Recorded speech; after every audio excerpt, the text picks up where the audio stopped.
Salut à tous, j'espère que vous allez bien, que vous partez bien. Aujourd'hui, je vais vous parler Savage Dragon. Alors oui, là c'est un crossover. Je vais vous parler surtout de ça. Voilà, ça. Savage Dragon chez Édition Black and White. Alors je vais pas forcément rentrer dans le détail de l'histoire. J'ai envie de vous présenter cette collection parce que je trouve que c'est dommage qu'elle n'ait pas suffisamment exploité, mis en avant.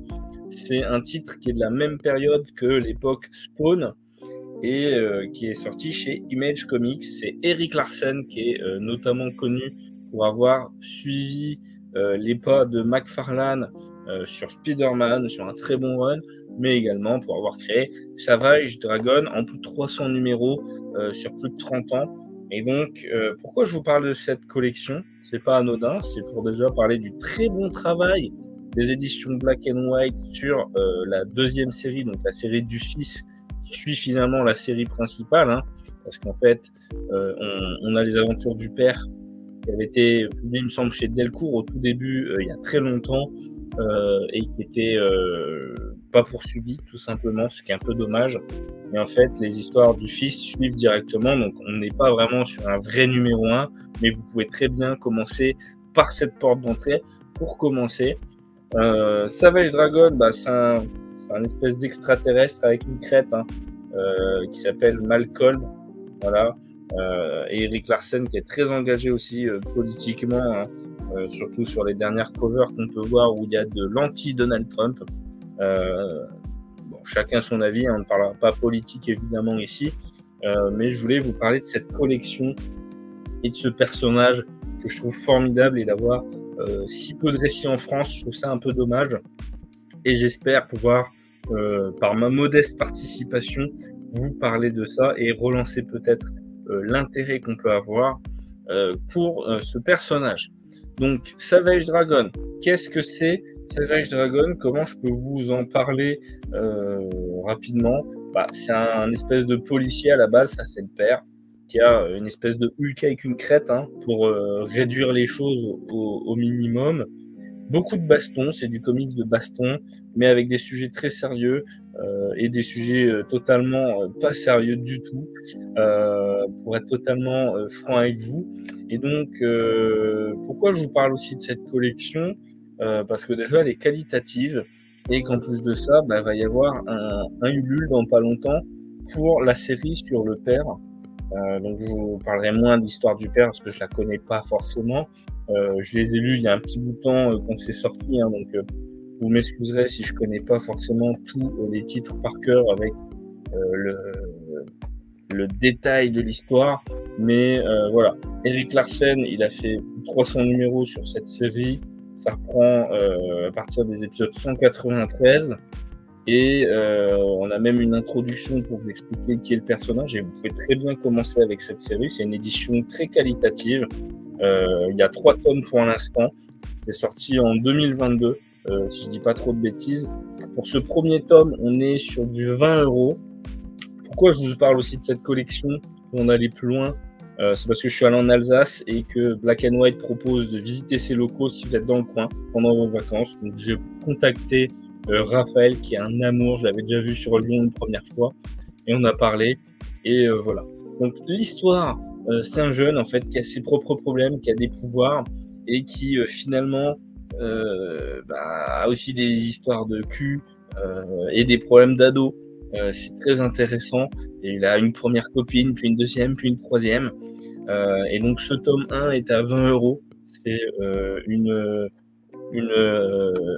qualité de papier avec un courrier des lecteurs également prévu, et 150 pages pour 20 €. C'est quand même correct pour un petit éditeur de comics, sachant que si vous vous lancez sur l'aventure, peut-être qu'il y aura un retirage, j'ose espérer en tout cas.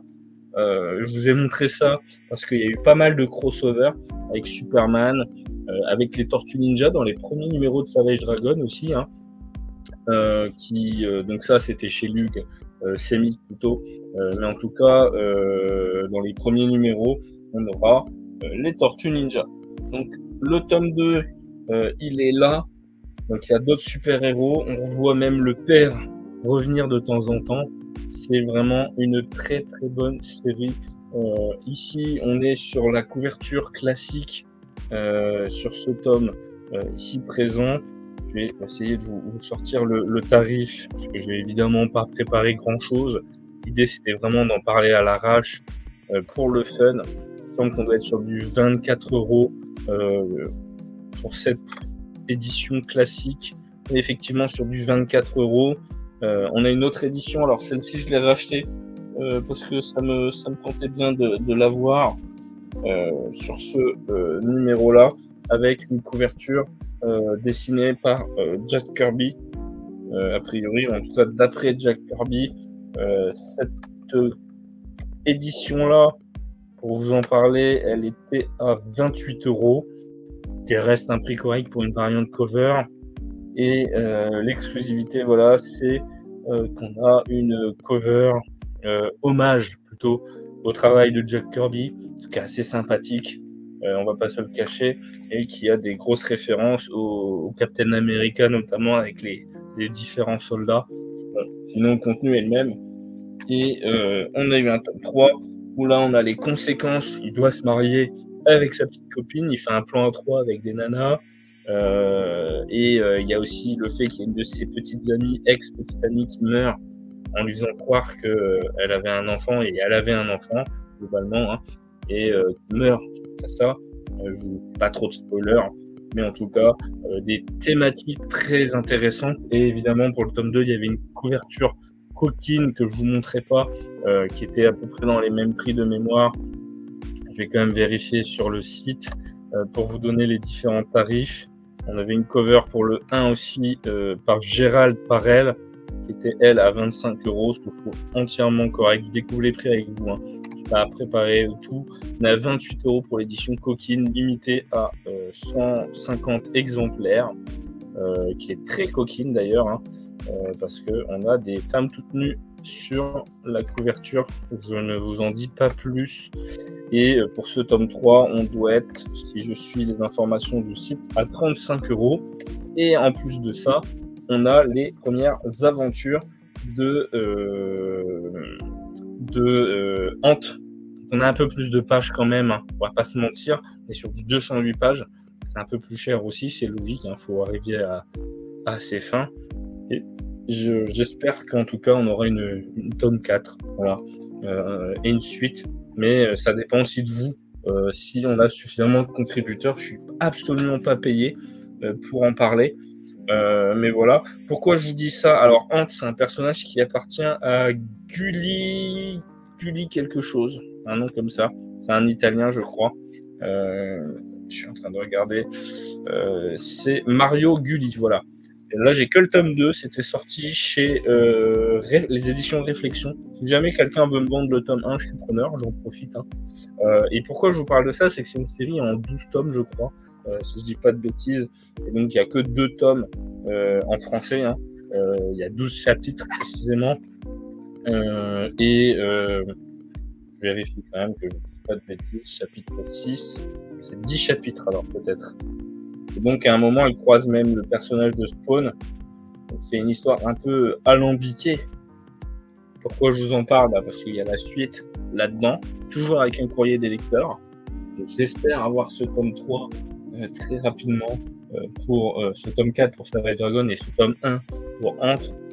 Ça, je le trouverai à un autre moment. Et pourquoi je vous parle de ça? C'est qu'il y a aussi un très très bon MOOC. On n'en parle jamais assez de ce MOOC.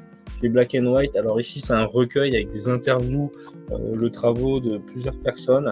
On a notamment une présentation de Paul Renaud, qui travaille sur Photonique, où il y a une campagne Ulule qui était formidable, à laquelle j'ai participé. J'ai envie de voir du Paul Renaud sur de l'indépendant. Je ne connais pas grand-chose à Photonique. Il y a d'ailleurs une future campagne Ulule aussi sur Photonique, qui devrait pas tarder à arriver dans moins d'un mois, il me semble. On a toute une interview avec le recherche de travail, une interview, je crois, de Siro Tota, si je ne m'abuse, exactement. Les derniers des Sagamore, alors ça, je sais pas. On a également une interview de Stéphane Petro, qui nous parle de la colorisation, notamment sur Photonic. Fabrice Sapolsky, que je ne connais pas non plus.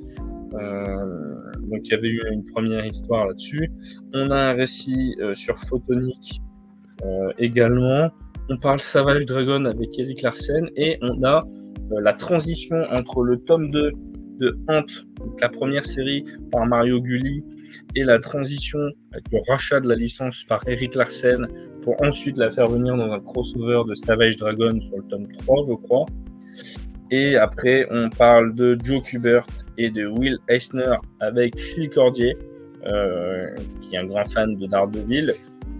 On a une interview de Laurent Lefebvre et d'autres travaux, mais ce que je voulais vous parler surtout, c'est de Ant.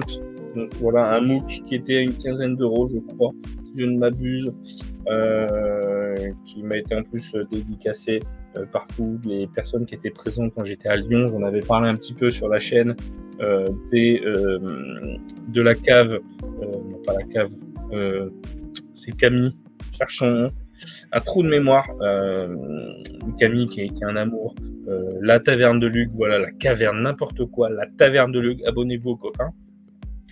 Et pourquoi je vous parle de tout ça finalement, c'est que je veux voir déjà le Savage Dragon, tome 1 avec le papa, avec Erik Larsen à son haut niveau. Franchement, c'est quelque chose qui mérite d'avoir le coup d'œil, je voulais en parler. Et puis parce que c'est vraiment des gens investis chez Black and White. Je connais pas les tarifs, je ne saurais pas vous dire parce que le lancement est bientôt prévu, il est imminent. Mais en tout cas, voilà, j'aimerais bien que cette collection démarre et se poursuive et qu'elle soit distribuée au plus grand nombre. Et franchement, c'est quelque chose qui mérite le coup d'œil. Alors, n'hésitez pas à solliciter vos libraires pour qu'ils commandent des choses. N'hésitez pas à commander sur le Ulule si vous n'avez pas de libraire. L'idée, c'est que tout le monde puisse participer à sa manière et d'avoir ces récits très sympathiques. On a beaucoup de Spawn, c'est très bien Spawn, mais avoir aussi Savage Dragon, ce serait génial en France. Je sais que Max Faraday en a parlé, j'ai pas encore vu sa vidéo à l'heure où j'enregistre. Mais voilà, j'avais envie de faire une petite vidéo à l'arrache où je vous en parle avec mes tripes, avec mon cœur. En vous donnant mon avis, voilà la bannière qui arrive, je suis très nul à ça. J'enregistre ça demain, je commence mon nouveau boulot. On s'en fout, mais je voulais vous en parler aussi. Et encore une fois, on n'hésite pas à lâcher son petit pouce en l'air, s'abonner, suivre la campagne Savage Dragon sur Ulule. Je vous mets un petit lien, je vous mets le lien pour le site Black and White si jamais vous voulez acheter un tome. Franchement, commencez cette série, c'est très bien. C'est une série pas prise de tête, encore une fois. Très drôle, très marrante, what the fuck. Un peu à la The Boys, mais encore différente. Donc franchement, foncez si vous avez l'occasion d'y aller.